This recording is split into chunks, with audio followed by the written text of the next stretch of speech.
Hello, hello, hello. Hey, this is Warren Redlick. I'm in a unusual location, so we're going to see how this goes. I'm in a library using library Wi-Fi, so we're going to see how this goes. I'm going to share screen, I guess. I haven't figured out how exactly I'm going to do this, but I want to talk about the shareholder meeting. I thought the shareholder meeting was very exciting. Initially, I thought it was boring. I went through and there were a lot of different details that came up. I don't know if you're going to be able to hear when I share screen.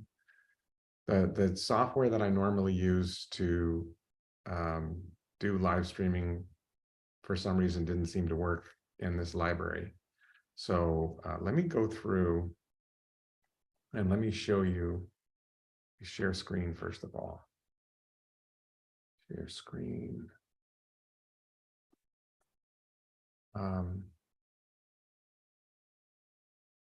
Get this out of the way. So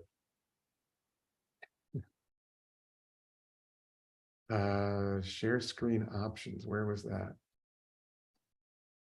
Where was that? No, not that, not that. Oh, let me go back. Mute. Oh, what did I do? No. Start video. Share screen options. I don't know. Share computer sound. Do it. Let's try this and see how it works. So tell me if you guys can hear what I'm about to hit.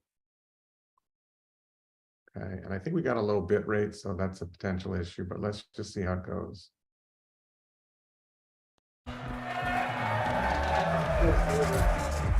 You guys hear them? You're supposed to see my desktop. I'm sharing my desktop.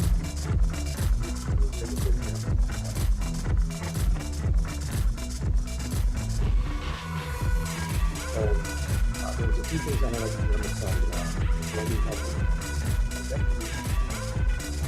These are all real, by the way. Tell me if you guys can hear. Okay, you can hear. So if you caught it, Elon just said these are real, by the way. If you go back to, I forget which event they just had an event and they made a presentation and they showed a video of Tesla bot, and I was critical and I said, I think that looks like CGI. And everybody's like, no, no, it wasn't CGI, it was real. And so here Elon said, that's real. So this is actually stuff, this is really stuff doing. They're training it, and then manipulation.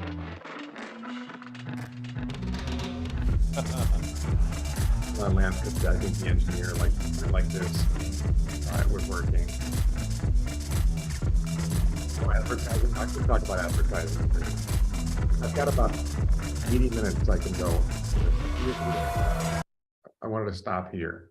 So what you can see is, if you look carefully, I don't know if you guys can see my mouse, but the guy, there's 5 of them. And this dude here has different knees or different thighs. These guys all have black servos, actuators on their thighs. He has metallic ones. Somebody else noticed that and thought it was important. So I wanted to address that. And I want to show you one other video. We're going to dive into Optimus. If you have had a generalized humanoid robot, what would be the effective ratio of humanoid robots to humans?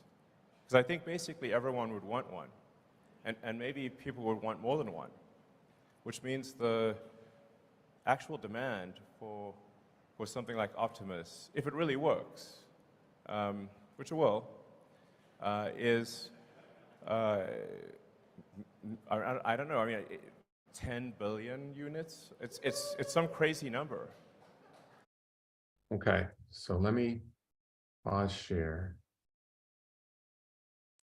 Now, can you guys see me in full? What do you guys see? I just paused the share. I don't know what I just did. Stop share. Okay. So we're going to come back to sharing in a minute. 10 billion. And he later says 20 billion. And I just think that's astonishing. I think that's astonishing. 20 billion, 20 billion bots, 10 billion bots. Now think about that from let's say you're going to sell those, let's say they're going to last 10 years and you're going to sell 10 billion, you're going to have a market of 10 billion bots, or maybe it's 20 years. Let's suppose Tesla sells 10 million bots a year and they charge, or no, sorry, 100 million bots a year to get to 10 billion would take 100 years. So if you only sold 100 million bots a year and you charged $10,000 a bot, that would be $1 trillion a year in revenue. I do need an extra iPad to monitor what you guys see. Do you see that? 100 million bots a year times 10 years would get you to 1 billion bots. If you think you need 10 billion bots, it means you only have 10% market share, right? If you're producing that with what we need. Am I doing okay? Can you guys hear me okay? Is this all right?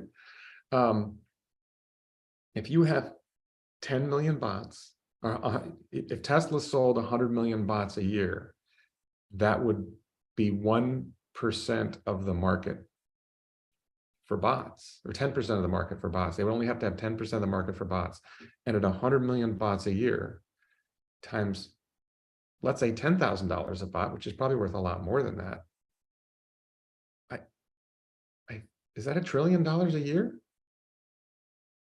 I don't think it's $1 billion. I think it's $1 trillion a year. Did I sleep? Yes, I slept. So that's just mind-boggling. Let me just finish that clip.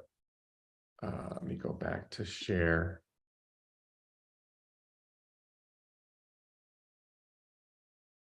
Oh, wait, I can do.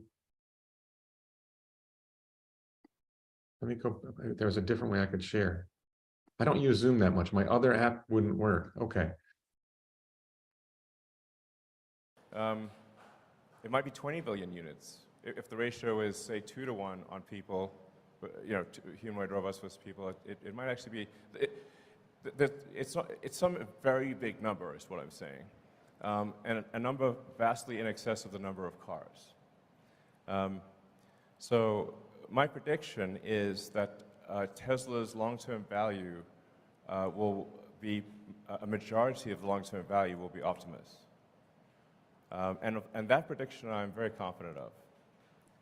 Okay, so he's very confident that the majority of Tesla revenue long-term will be Optimus. And is any other company planning on making bots for personal use? Nobody's close. You need the real world AI and you need the manufacturing, and nobody can manufacture bots at scale. So, and I think, like, here's an example, by the way. If SpaceX is going to expand humanity to the moon and Mars and beyond, what's the ratio of bots to humans on the moon and Mars? It's probably 10 to 1. It might be 100 to 1. So if you had 1 million people on Mars, you might have 100 million bots on Mars doing the work for 1 million people. So, well, Hopper says, so not to add to this ridiculous hype, but he's talking about private ownership, not even companies that would use them. Yeah, it's ratios, right? Let's get FSD going first. I agree, but he's saying that what we saw was reality, that these bots are actually walking around. They've got a long way to go, but he's talking long-term. He's not talking next week. He's not talking next year. He's talking 10, 20 years down the road, the majority of Tesla revenue will be from Optimus. Now, that's pretty astonishing when you think of how much revenue Robotaxi generates. So if you go ahead from 100 million bots at $10,000, right? Because they're really worth $100,000. So if they're worth, let's say it's 100 million bots a year and $100,000 in revenue, that's $10 trillion a year in revenue. That's just insane. And the cost of making the bots is probably like a couple $1,000s, maybe $5,000. So the margin is, 95% or more. It's crazy. The value creation is absolutely insane. Okay. So that was that clip. Now let me move on to I want to talk about I want to talk about next generation vehicle. So let's share screen here. We're going to share screen here.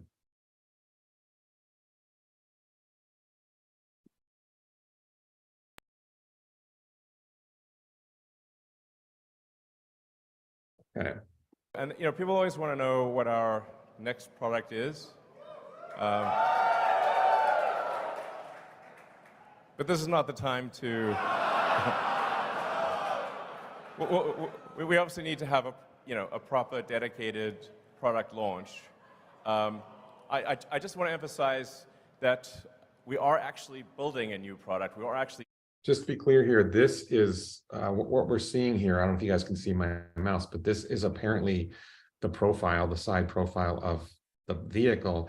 Now, there were two different screens, and I thought the other screen looked shorter and squatter. Other people, I think, who were there said, no, they were the same, but they look different to me from the camera. We'll see that in a minute. Designing a new product. We're not sitting on our hands here. There are two new products that I think you will be very excited about. And both the design of the products and the manufacturing techniques are head and shoulders above anything else that is present in industry. So we know that's the unboxed process. There's probably more to the manufacturing. Obviously, I think we're going to have the no rare earth motors with 75% less silicon carbide. There's a lot of different details that are going into this vehicle, and they start manufacturing next year in Mexico and elsewhere. So, yeah, anyways.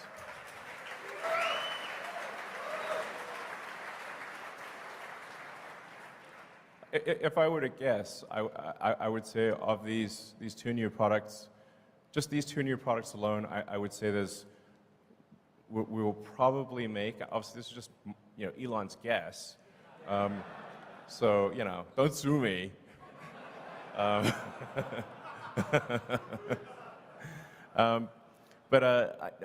Elon's guess is that that will probably make in excess of 5 million units a year of these two models combined. So.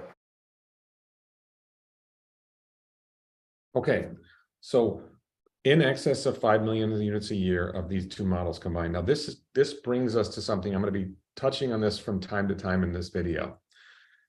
Something doesn't add up when I look at Tesla's numbers, both in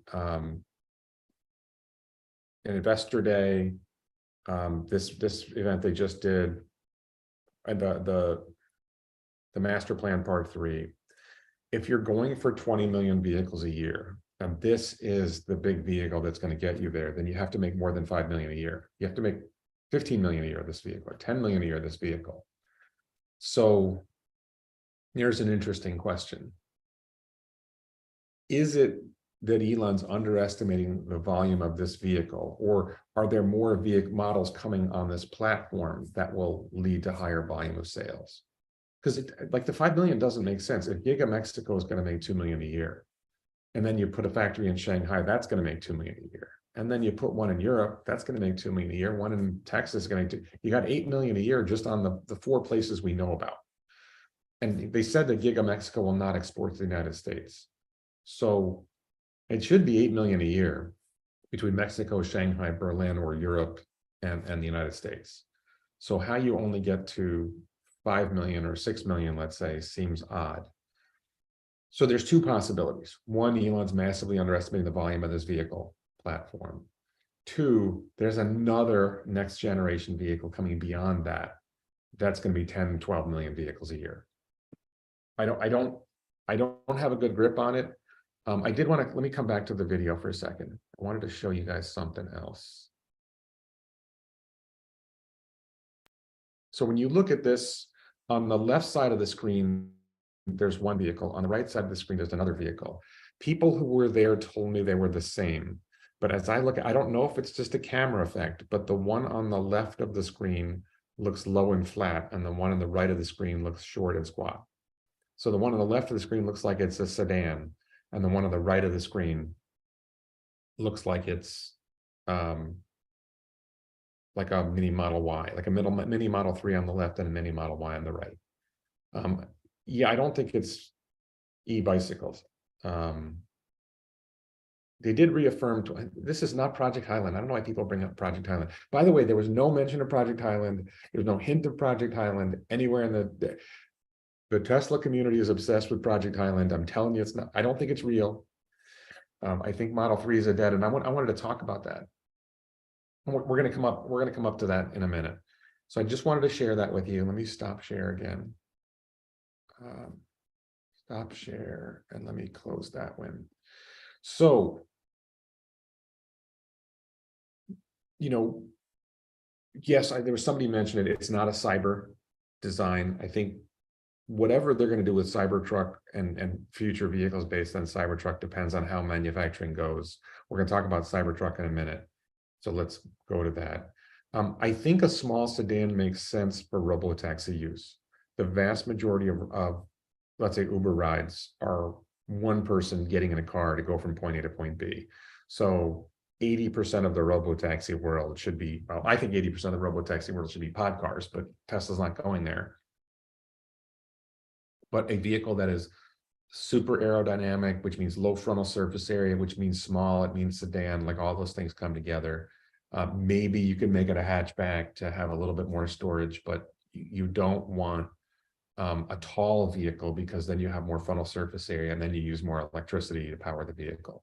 And you want to minimize mass, so you're putting less stress on the tires or something. And we're not talking about this isn't a 25K car. People keep saying that it's a $20,000 car. It might be a $17,000 car. Half the cost of a Model 3 sells for 35,000 in China.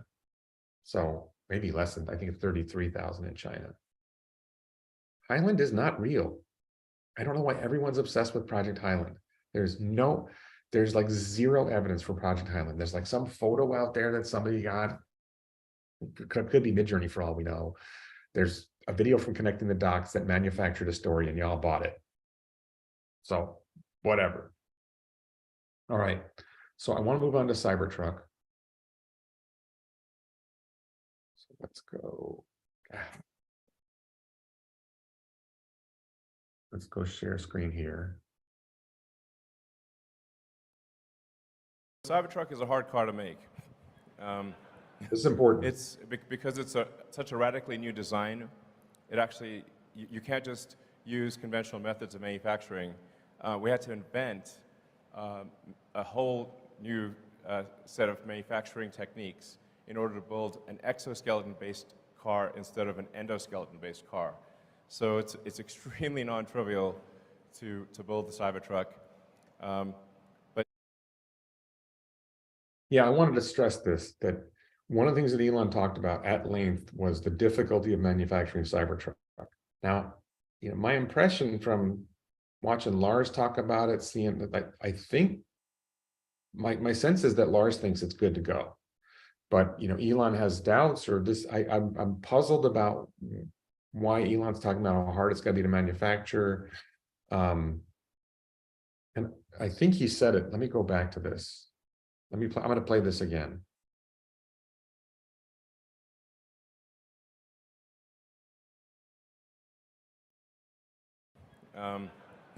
It's because it's such a radically new design. It actually, you can't just use conventional methods of manufacturing. We had to invent a whole new set of manufacturing techniques in order to build an exoskeleton-based car instead of an endoskeleton-based car. Okay, so that was massively important because right after the Q1 earnings report, Corey Steuben from Monroe and Associates said Cybertruck is no longer exoskeleton based. He said it's basically just a Model Y, you know, a larger Model Y. And Elon just doubled down on no, it's an, he didn't specifically refer to Corey, he didn't argue with them, but we're going to come to volume in a minute, Globalissimo Blackman. But Elon did say, hey, this is an exoskeleton construction, and that affects, the reason that matters for, number one, it matters for how you manufacture, but it matters for weight, because the more structure the exoskeleton serves, the less massive structure you need for the rest of the vehicle. And that reduces Cybertruck weight. And Cybertruck weight matters for range, and it matters for handling and a lot of other things. It matters for how long the tires last.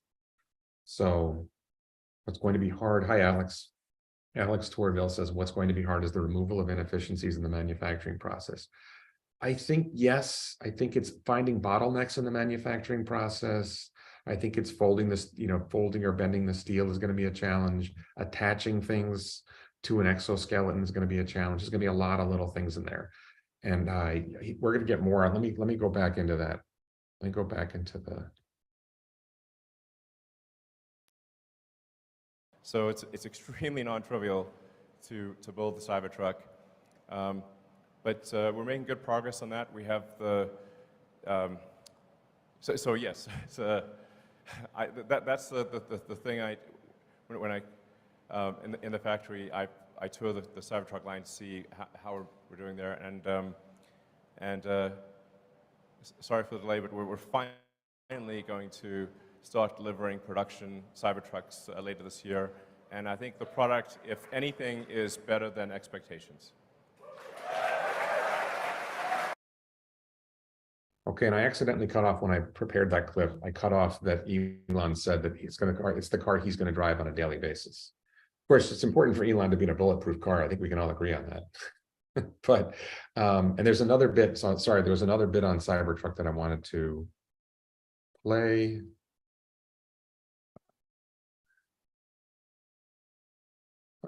This is not happening the way I normally do things, so I apologize for that.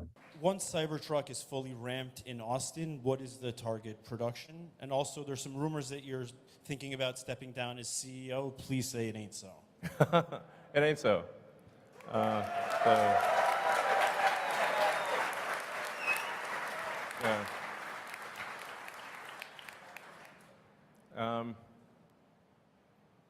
Yeah. So I think Tesla's going to play an important role in AI and AGI, and I think I need to oversee that to make sure it's good. So, because that's a thorny problem if there ever was one. So I wanted to address that first. There's rumors that Elon's going to step down as CEO. It's a question that keeps popping up. It wasn't that long ago that Elon said, he's going to stay at Tesla for several years as CEO. He's very clearly, definitively said he's staying on as CEO of Tesla. And there's still people saying he's leaving as CEO. There's something about being in the Tesla community that people need drama. They want, there's not enough information to feed all of our fascination with it. There's not enough information to feed all the YouTube channels who are making videos about this. And so people just come up with stuff. And I'm going to be blunt. I think the audience, I'm not specifically referring to the people in the audience right now, but in the audience in general, I think that the audience for the Tesla community, for all the Tesla YouTubers, there's a desire for news when there isn't news. And it ends up being people who tell stories get an audience. And they tell a story and people like the story. And I'm not saying I've never done it. I speculate about the future, but I'm very clear that this is, I think I'm generally very clear that I'm speculating about the future. Sorry.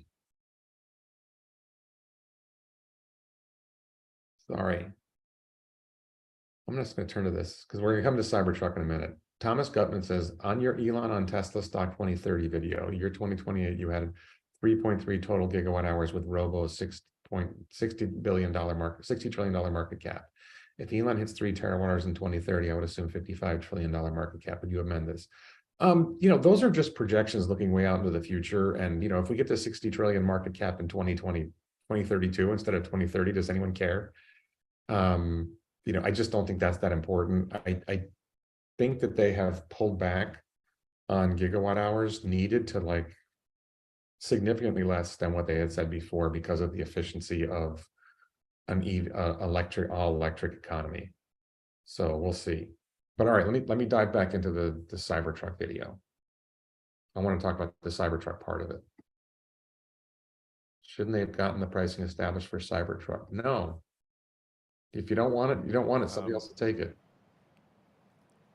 I think generally people do not or very few people, even in the AI community, do not appreciate just how much capability Tesla has in AI. It's by far the most advanced real-world AI. There's no one even close. Reality has the most degrees of freedom. That was a point I wanted to address. Reality has the most degrees of freedom.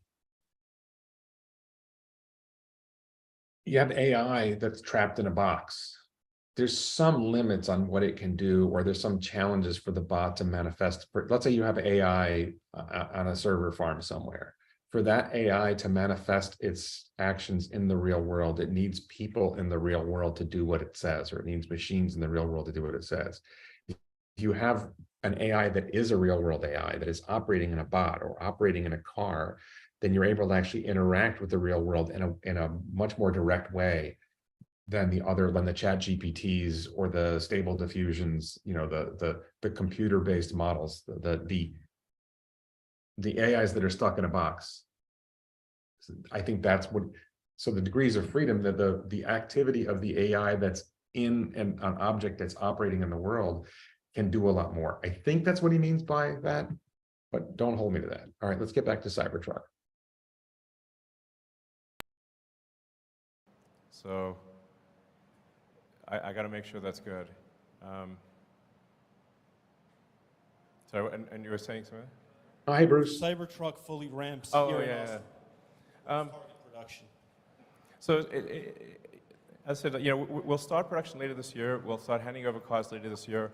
There will be an S-curve of production, so it'll be slow at first, and then ramping up. And I guess we'll see what the demand is like. I think we're likely to do probably 250,000 a year, I think, maybe more. Again, very much dependent on what the demand is like, and we don't just need to ramp up production, but we also need to improve the production cost efficiency, which is going to be also a very, very hard thing. So, but I'd say it's, 250,000 a year is a reasonable guess. And it might be 500,000, I don't know, but we'll make as many as people want and can afford, but then, like I said, it's going to be hard to make the cost affordable because it is a new car, a new manufacturing method. So, in the grand scheme of things, relative to the production rate of all the other cars we make, it will be small. Okay, so I wanted to talk about that. Let me see if I can find a document. Documents. I wanted to find the master plan document. I don't know where I have it. Let's see. Master plan PDF.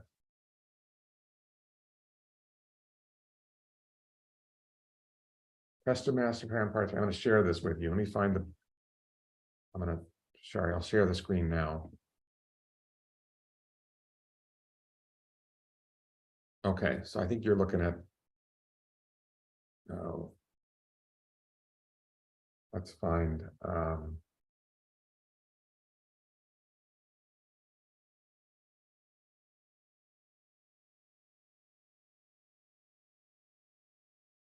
There was a slide that had the allocation of vehicles, and I definitely don't have it here. So let's see.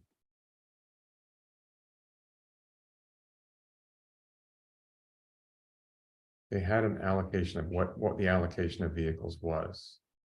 And it was very different from what he just said. And that's why I wanted to address that. I want to address some other issues with it.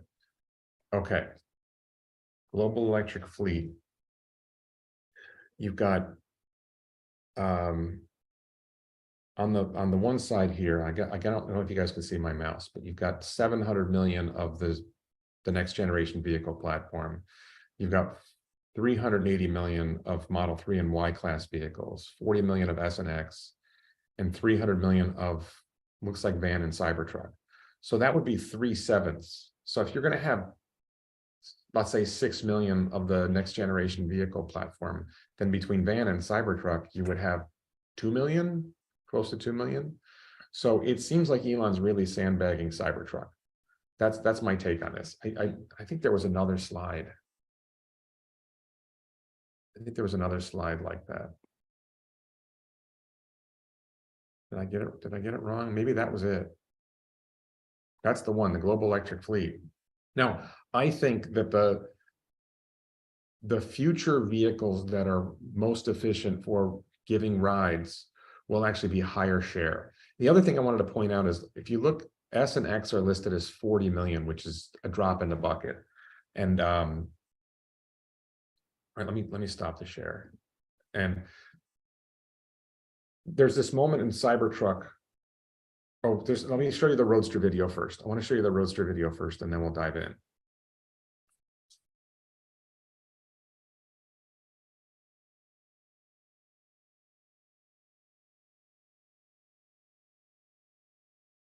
There's a specific point I wanted to get to, and I apologize for my slowness in handling this. I'm in an awkward position here. Okay, so let's listen to the Roadster discussion. Wondering if there are any updates on the next gen Roadster, actually.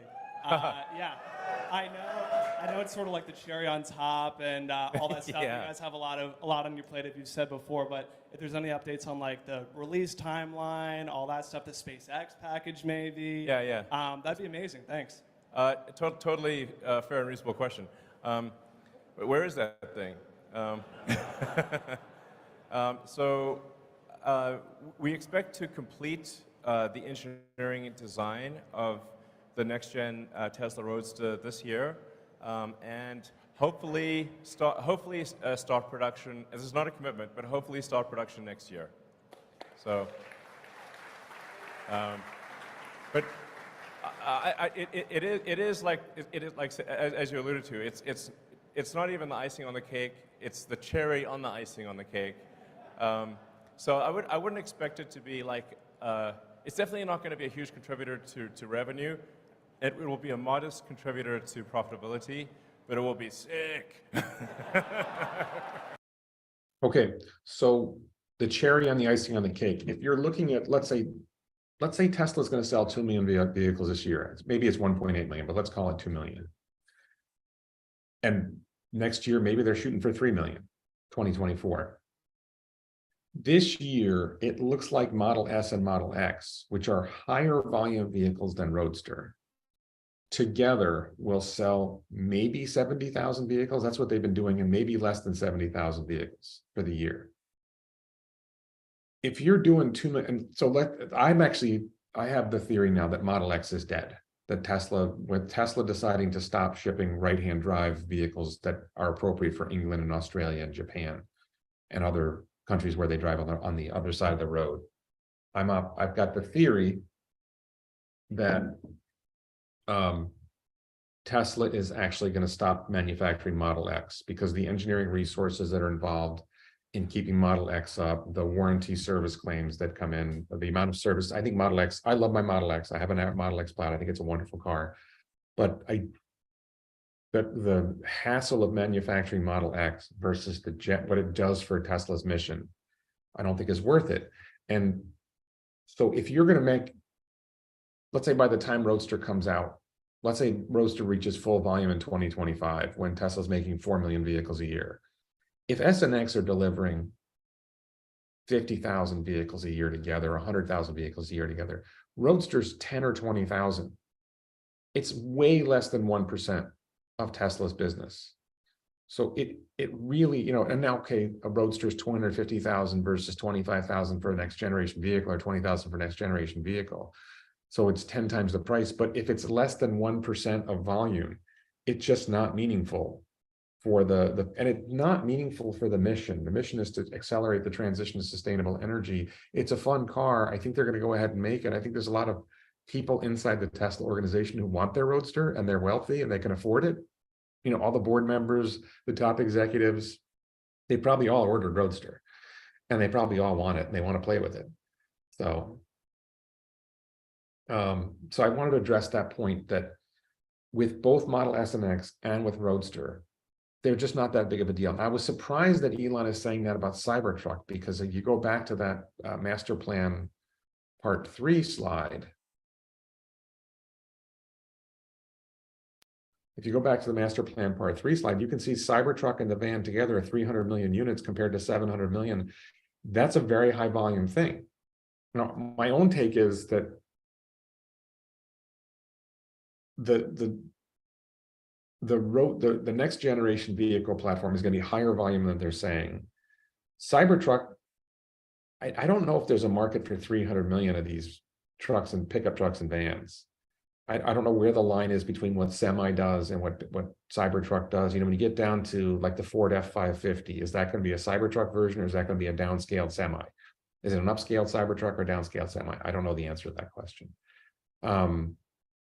Is a heavy volume there of Model 3 and Model Y class vehicles. And my own take is, in a robotaxi world, it's all this small vehicle. The hyper efficient vehicle is the one that wins. So 1977 Sith Lord one says, I disagree, Warren, in your rich guy statement. The normal person would like to know the pricing to prepare for purchase. Yeah, but here's the thing. In the short run, they're going to have a low volume of Cybertrucks. You'll learn the pricing when they start selling them in low volume, and the rich people will go ahead and buy them, and the people who can't afford them won't. That's the deal. That's what it's going to be. So, all right, let me move on. I got a limited amount of time because I got to be out of here in, I don't know, 45 minutes or something like that. So let's pull up the next. Oh, 4680. Is that what I wanted to do? I think I wanted to cover 4680. Close that.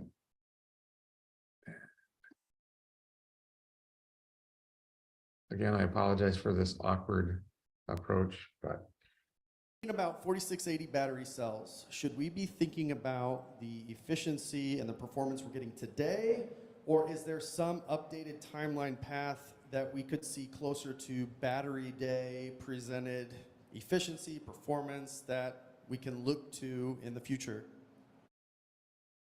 okay, so now I personally found this question annoying, and I don't think Elon's answer was more informative than what we already know, because Drew Baglino was already asked this question on a recent earnings call. And he said, it was either Investor Day or an earnings call, and he said that the timeline from battery day points to 2026, when the 4680 will reach its full energy density and volume of production. Drew's already answered this question, but I want you to hear Elon's answer, because I think Drew's answer was more comprehensive and better than Elon's answer. Well, I think, first of all, it's really important to express the difficulty of, for Tesla to go from nothing to making a battery cell that we aspire to be better than any other battery cell on Earth, even when compared to companies where the only thing they do is make a battery cell, Should we? First of all, it's really important to express the difficulty of,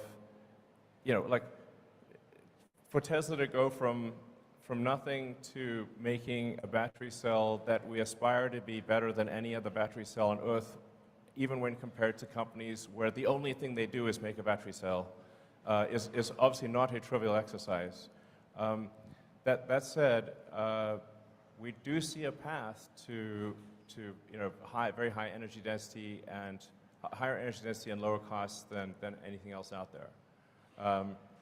But it's a hard path. It's a very hard path. Normally it would be absurd for companies to attempt such a thing. And no other car company is really attempting to do anything like this in a serious way. So I guess technically BYD, because they started out as a battery company, but yeah, so it's a very difficult thing to do. But I think we are tracking to success in that regard. So. Okay, so at least reasonably optimistic. We're tracking to success in that regard. It will be higher energy density and lower cost than any other battery cell out there.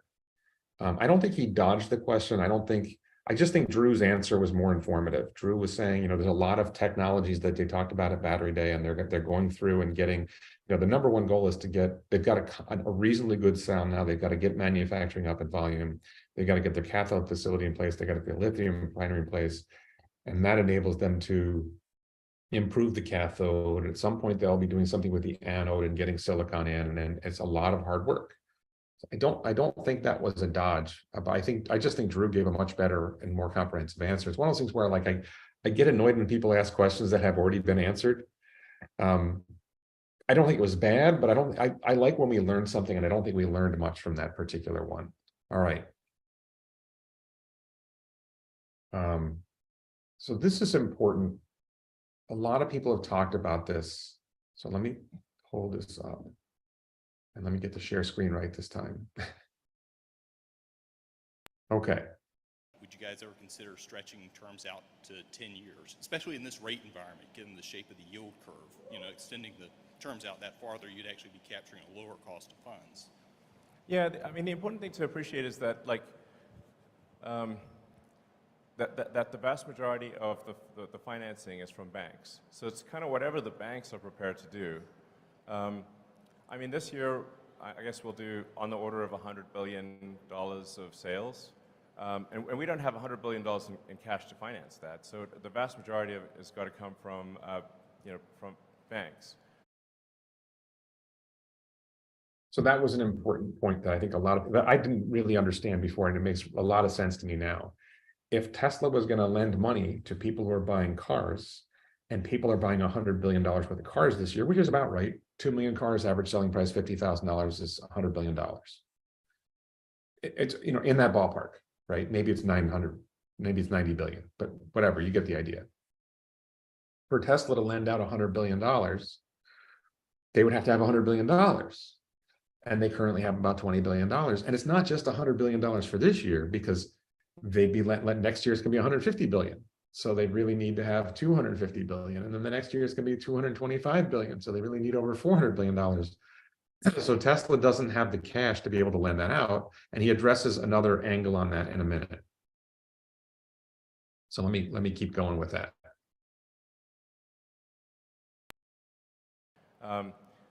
So it's really the bank's choice of what they're willing to do. And it has been tricky with banks recently because, as I mentioned earlier, if you're a bank and you're not sure whether you're going to be alive or not, it's a pretty big distraction, and increasing your auto loan portfolio is very much a secondary priority. So it's just important to appreciate it's not up to Tesla, it's up to the banks. And there's not some easy solution where you can say have a captive financing arm, et cetera, because you have to securitize those loans, and the market for securitizing them is weak. There is no. I wish there was an easy path, but there isn't. So that's a point that I wanted to address. Is a lot of times you'll see.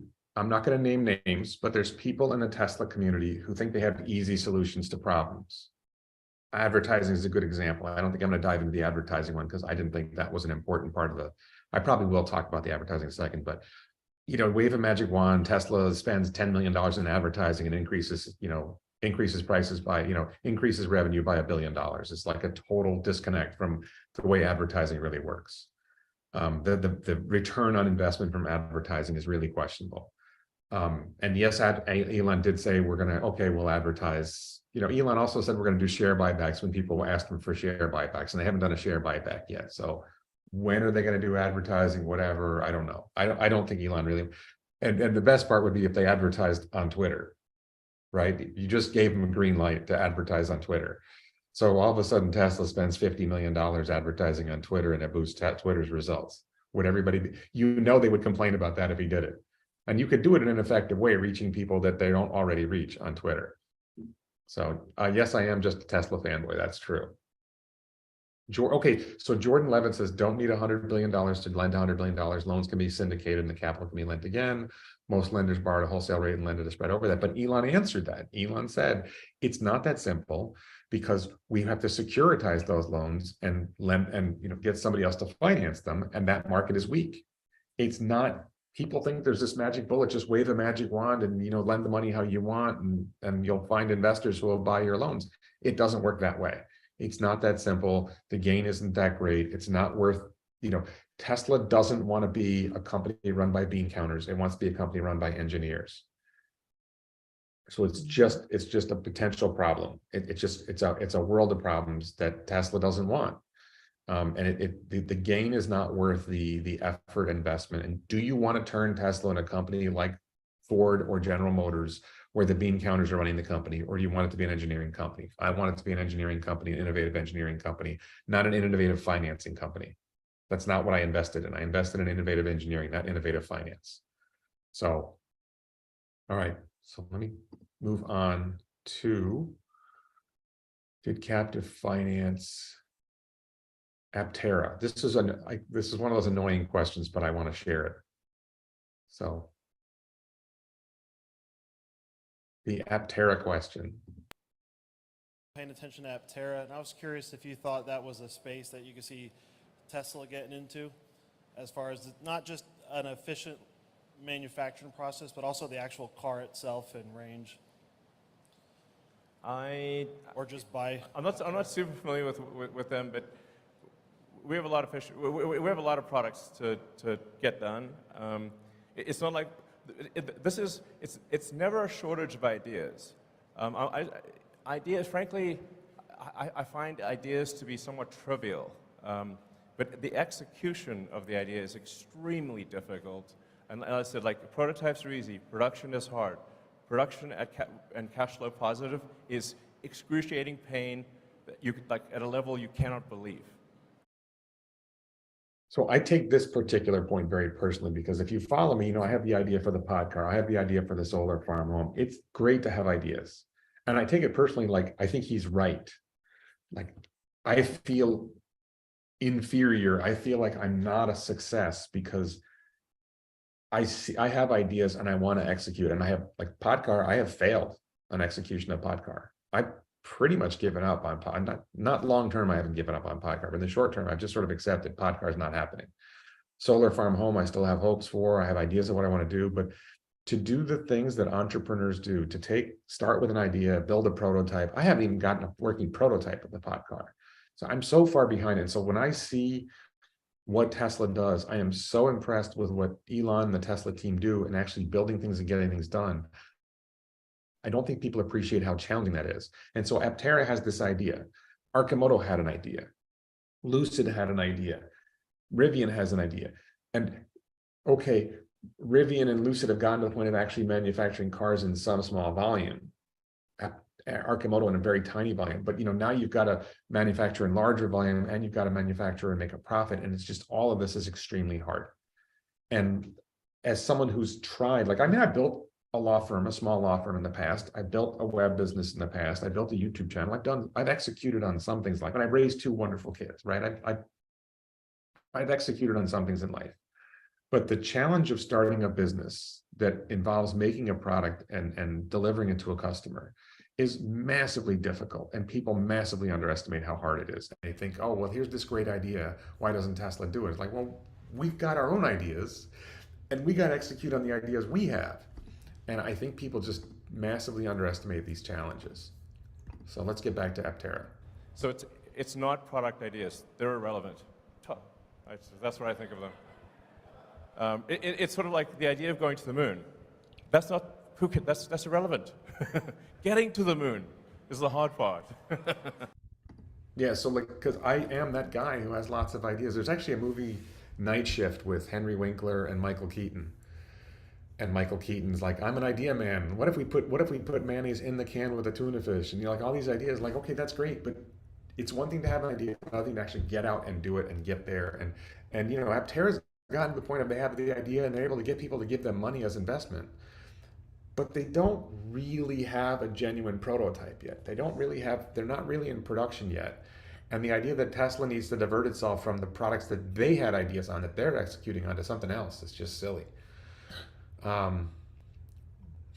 Heading out to Panama to live my days out on a little island. I'm going for the big island of Japan, but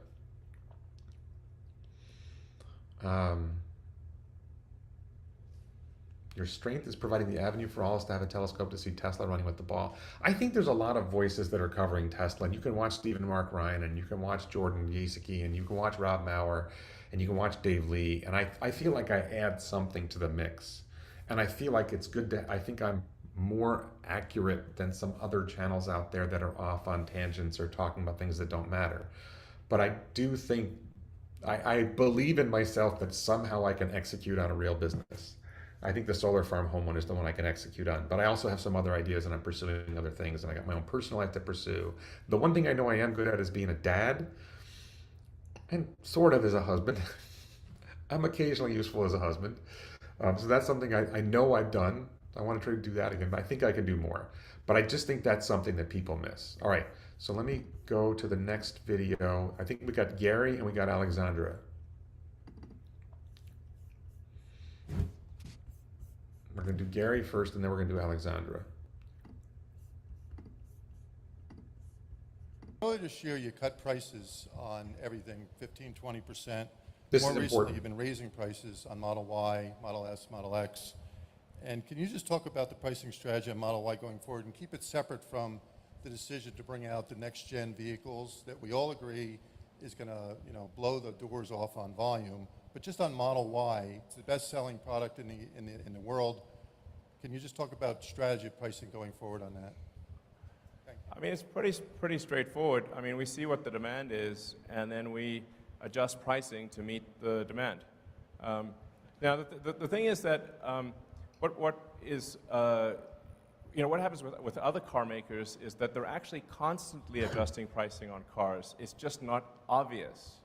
In the case of Tesla, you can see immediately when there's a price change that occurs because we don't have any intermediaries, don't have any dealers. There's no manufacturer's suggested retail price. But the reality is actually at car dealers, the prices are changing radically. I mean, last year there were significant premiums above MSRP at sort of the conventional car dealer. So you'd pay above MSRP last year, and then this year I think things are below MSRP or close to it.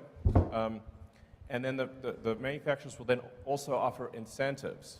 So what's actually happening is are very big price shifts by other car makers. They're just not obvious. Whereas with Tesla, it's obvious. And this is necessary because demand fluctuates a lot. So something's got to be done to achieve a supply-demand clearing point for volume. So just people are reacting to something that's obvious as opposed to saying, oh yes, every car company does this all the time. Tesla is no exception. That's the actual reality. So I thought that was a brilliant answer. And I think that's one of those moments where, just like the captive financing, there's a world of people who think they're smarter than Elon. So Gary thinks he's smart. Gary will deny that he thinks he's smarter than Elon, but he keeps saying what Elon's doing wrong and what Elon should be doing different. And there's just it was Inc. magazine, some guy saying that Elon doesn't, is doing leadership wrong, like for a guy who's never led. Mary led, of course. This notion that, Tesla shouldn't be adjusting prices so much, like, it's obvious. If anybody who's ever bought a gas car in the past knows, okay, in the fall, there's incentives here, there's incentives there, they're doing special, they're constantly adjusting pricing. But as Elon pointed out, and the fact that other people are like, why is Tesla lowering prices? Why is Tesla raising prices? Well, that's the way it works. And something that he didn't address is, as Tesla's scaling up production, supply is increasing and demand might not be. So Tesla has to match pricing to, here's our supply, here's the demand, and your pricing has to adjust to that. He made a point, I didn't find the clip, there was a point where he was talking about how January is typically slow. And do you stop producing cars in January to match demand, or do you keep your production growing and then lower prices to sell more cars, and you have this fluctuation in pricing, and that's the way the car market works. So, all right, the last one is Alexandra Mertz. Let me go here. What is the peak margin for automobile, Oh, yeah. including SAS and energy, and by when will we get there? Your guess. I know nobody will sue you. Sorry, what's SAS? Well, software as a service. Oh, okay. People typically refer to that as SaaS, not SAS. Software. So if you watch the All In Pod, David Sachs is a apparently a big time guy in software as a service, and it's known as SaaS, not SAS. You mean self-driving? FSD, Yeah, yeah. what's going to be the top automobile margin? And Oh, yeah, yeah. I mean, what I was saying earlier is that at the point at which you have a truly autonomous vehicle that can drive around with no one in it, the utility of the vehicle, I think, as a rough guess, is probably 5 times what it is today, because people will drive an average of an hour and a half a day, perhaps, so 10 hours a week. But if the car is autonomous, it can probably, just speculation, but it probably can operate for a third of the hours in the week, which would mean 50 or more hours, thus a 5-fold increase. But the car costs the same. Sure, I understand, but what is going to be the margin for Tesla then? Because you're obviously thinking you're going to sell much more FSD then, right? You may have a system in place of robotaxis. You may have a cut Yes, with Alex. fleets. So did you do any projections what the automotive peak margin for Tesla could be in 2 years, 5 years, and the same for energy? Well, I mean, this is definitely, we're in sort of highly speculative territory here. But obviously, if you've got a car that costs the same and has, say, I don't know, a 20 or 25% margin, and suddenly is able to be used 5 times as much, then you might have 80% margins, and the revenue would increase several-fold. That's why I say it's probably going to be the biggest asset value step change in history of Earth. So I just want to be clear about one thing here. The question doesn't really it's almost like the question doesn't even make sense to Elon, because Wall Street investors look at margin and they're like, well, what's the margin going to be on this? What's the margin going to be on that? And Elon is focused on, let's deliver a product and or service to customers, the product being vehicles that can serve as robo-taxis, or the service of providing the robo-taxi service. And I think in the internet world, you're like, how do we reach a large number of people with something that's profitable? And you don't worry so much about what's the margin going to be. You're like, how do we create a new market where we're going to be dominant in the market, and the money will follow. That's, if you read Peter Thiel's 0 to 1, I think that's the name of the book, 0 to 1. You can see a little bit of that in there. So that, Elon's not fit, but I'll just say this, I don't think Elon put a lot of thought into the margin question, but like plain and simple, you make a vehicle and it costs Tesla less than $20,000 to manufacture the vehicle, maybe $15,000 to manufacture the next generation vehicle. And it drives for 10 years making $50,000 a year in profit. That's $500,000 in profit on a $20,000 cost or a $15,000 cost. That's like a 98% margin. But it's not like, there's different models, like you're selling the car with FSD and people are paying you $100,000 for FSD on top of the $20,000 car price. You get $120,000 on a $15,000 cost, right? Well, now you have $105,000 in profit on a $15,000. So I think that's, well, $105,000 on $120,000. That's in the ballpark of 80%. But if it's like you're going to build the car and you're going to own it, you're going to run it in Tesla's own robo-taxi fleet, and it's going to generate $500,000, margin doesn't really fit, because you're not really selling the product anymore. You're selling the service. So I think it's a lack of vision for what that future looks like. And from a business, from the entrepreneur standpoint, from the Tesla standpoint, it's like, we're not really focused on what the margin of this is going to be. We just see that this is going to be a game changer for society. This advances the mission. This, and by the way, I think some viewers are going to see ads. I'm sorry about that. That's just the way. I don't know if this has already happened. YouTube inserts. I just got a notice that YouTube's going to insert an ad in about 40 seconds. Just so you, warn you ahead of time, you might get an ad. There's moments with like Gary and Kevin and Ross and Alexander, where it demonstrates they don't really see the future of the company the way that some of us see it. There's some of us, James Dalma sees it, Rob Maurer sees it, James Stevenson sees it, Kathy Woods sees it, I think Bradford Ferguson sees it. Ryan Tanaka, Neuralink YouTuber. I think that there's a bunch of us who get it. Stephen Mark Ryan, obviously, we see that you don't focus on these micro details about what's the margin going to be in 2027. You focus on how are you going to change the world? How are you going to deliver this massive volume of vehicles and deliver this service where you deliver a massive number of rides, and you're going to change society in a way that's better for people, safer for people, more efficient, more cost effective, cleaner. If you do that, the money takes care of itself. And you don't need to obsess about whether you're going to get a 70% margin or an 80% margin. The people who run the business don't care. What they care is, are we advancing the mission? And if you pursue the mission, then it all follows. So Mitridate says nobody's going to pay $100,000 for FSD unless they Uber. Not necessarily. Suppose you were a restaurant and you were delivering food to customers. You might buy an FSD vehicle, a robo-taxi vehicle, and put stuff in it and have it delivered. You might part-time Uber it. You might not have your own fleet. I think there's a lot of different. I think don't underestimate the ability of humans to figure out how can I use this better. And also, if it's ridiculously safe and I'm wealthy and I want to send my kids to school and I want to have the car drive my kids to school and I don't want to be in it, if you're rich, you might pay for it. I think you're, and I think that the demand, if ordinary people won't pay for it, commercial enterprises will, and Tesla would just run it themselves. So, all right. Was that the last? I don't think I finished it. Hang on, did I finish it? I don't think I quite finished that.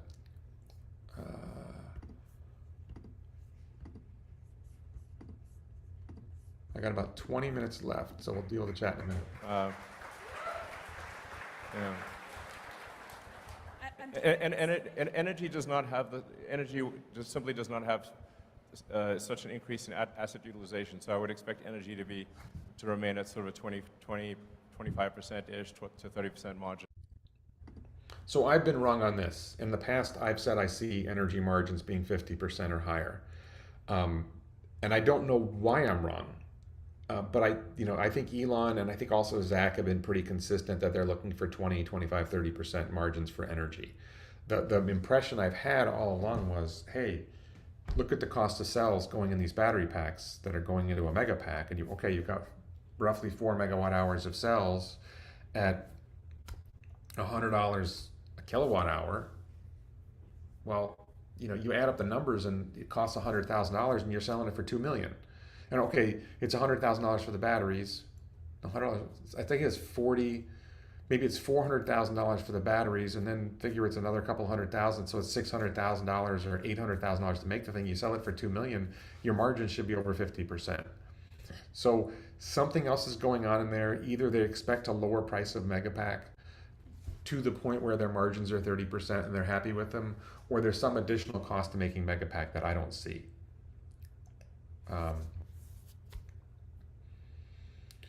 So I think that was all of the clips that I wanted to go through. I do want to talk about, while we're on, and I don't see anything I want to engage with in the chat yet. So did I miss anything? Gary, pricing. I think that was all the bits that I wanted to cover. So I wanted to talk about, I own a Model X Plaid. They decided to stop making right-hand drive Model X. And I think Model X is fundamentally a low volume vehicle. And there's this challenge that I think Tesla faces of, where am I? There's this challenge that Tesla faces, sorry, of, what's the mission for the company? And in their master plan slide, they've got this, 40 million vehicles of the S and X class, and it's not going to be Model X, the current Model X with the Falcon Wing doors. So I think they're going to stop making the current Model X. I don't know whether it's this year or next year, but I think we're going to see them. I think the demand is dry. I don't think the demand should dry up for Model X. I think Model X is the most amazing luxury SUV you can buy. Anybody buying another luxury SUV is just making a mistake. But on the Tesla side of it, it costs you so much to make it. It costs a lot more to make an X than make an S because you have motorized doors and you have the Falcon Wing doors. and there's more material. It weighs, hundreds of pounds more than a Model S. So I think if Tesla said, you know what, we're going to stop making Model X, we're going to take the line that makes S and X and only make S on it, make S in higher volume, get our cost of manufacturing Model S down another level, and drive the price of S down, and then some point in the future come out with a larger SUV. Now, is it a cyber SUV? Is it an SUV much like the Model X, but that doesn't have falcon wing doors? Do they eliminate the air suspension? If you could make something like the Model X and get the price down under $80,000, and now people are getting a $7,500 tax credit, that kills. And if you could get Model S down under $70,000, which I think Tesla could do, that kills. If you could create a version of Model S that was 54.9, right? You get the battery pack down to where it's like 340 to 350 miles range. Why did Model 3 drop to 325 miles range for long range? Because it was cutting into Model S sales, maybe, or they don't need it, or they wanted to shift to lithium iron phosphate, they needed cells for somewhere else. There's some interesting games going on here. Let me just see. Did I see the Cybertruck nose seem shorter? I see people saying it. I don't think we have the perspective to be able to tell whether Cybertruck nose is shorter or not. I think there's going to be changes in dimensions for a variety of reasons, and I don't think we need to worry about that. Jim Jenkins says they're sandbagging energy. The margins for VPP and Megapack maintenance are huge. No, they're small. If you look at what Megapack maintenance fees are, they're small.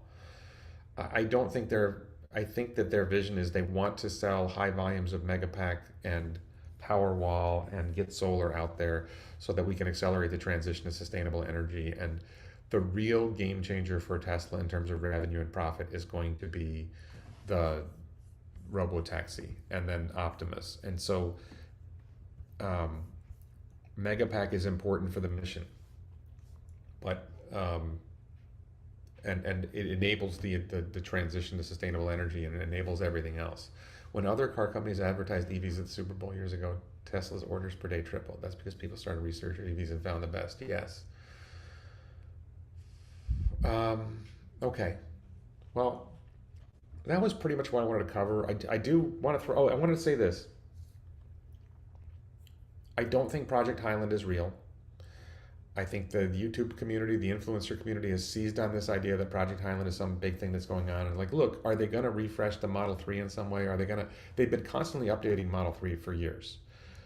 Are they going to devote new gigapresses to making Model 3? And my take on this is, look, Model 3 was the big vehicle. It actually undercut Model S. Model Y comes along, that undercut Model X. And Model Y also sideswiped Model 3. And you look, Tesla built Giga Berlin, and they didn't start making Model 3s in Berlin. They're letting Shanghai make the Model 3s for Europe. They didn't start building a Model 3 line in Texas because Model Y is the vehicle. And Model 3 is, on the one hand, getting sideswiped by Model Y, and it's going to be undercut by the next generation vehicle. Model 3 is not the future of the company. I don't see it being the future of the company. It's a cool car. I own one. I think it's a wonderful car. I love my X. I think the X is going away, and I think the Model 3's growth has stopped. I don't think we're going to see Model 3 grow.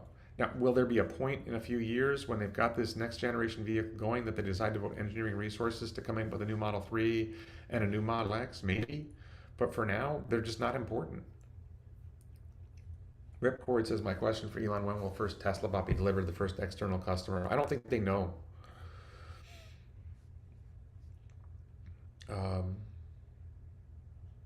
Thank you, DeWiz. The last thing a shareholder wants is for a company to spend money and have no way of measuring ROI. That's what's being suggested with this ad thing. It's possible to measure return on investment, and if you do internet ads and they link to your buying page and you track where the link came from, and you can track that it came from an ad and it converts to a purchase, you do get some sense of the effectiveness of advertising. If you do TV ads, and let's say you do TV ads at a particular time of day on a particular show, and you see that you got a surge of orders right after you did your ad, you can sort of see it, but it's hard to measure well. Tesla's Uber service will be called Tuber. Interesting, cute. All right, so I've gone for over an hour. I think I've covered the points I wanted to cover. I want to thank everybody for watching. Thank you to the moderators. I see Jim Whitehead and Mark Potocnik. Thank you guys. Thanks people for buying the shirts. I don't even know if the Elon Time shirt is still on the site, but you know, elonbits.com for merch. I'm about to start traveling. I do expect to do my regular Sunday live stream, but my video output will be off for a couple of weeks, and I think I'll be doing a live stream from Tokyo on May 31st with someone from Tesla Owners Club Japan. Yes, Harry, I understand they're talking about informational advertising, but that doesn't necessarily sell cars. I know you want to believe, I know people want to believe that advertising is the answer, but it's challenging to do advertising in a way that meaningfully affects sales, that affects it enough to justify the amount of money you spent on the ads. That's a challenge. I would love to, well, what was the, Omar made the joke that they're going to advertise on Fox News and other like right-wing platforms, or they're going to advertise on Twitter, who knows. Yeah. All right. So thanks everybody so much for watching. I really appreciate this. Like I said, regular live stream should be on Sunday. My output's going to be down for a couple of weeks because I'm going to be traveling. But hopefully you'll get a, look for May 31st, which is 2 weeks from today. Maybe we'll be doing a live stream with Tesla Club of Japan from Tokyo. So thanks everybody for watching. Please check out my other videos. Please support me. Just really quick, please support me on YouTube as a YouTube channel member. I saw there was a new channel member earlier in the chat. On the Locals platform, on Patreon, as a Twitter subscriber. Check out the merch at elonbits.com. Please like this video, share, and subscribe.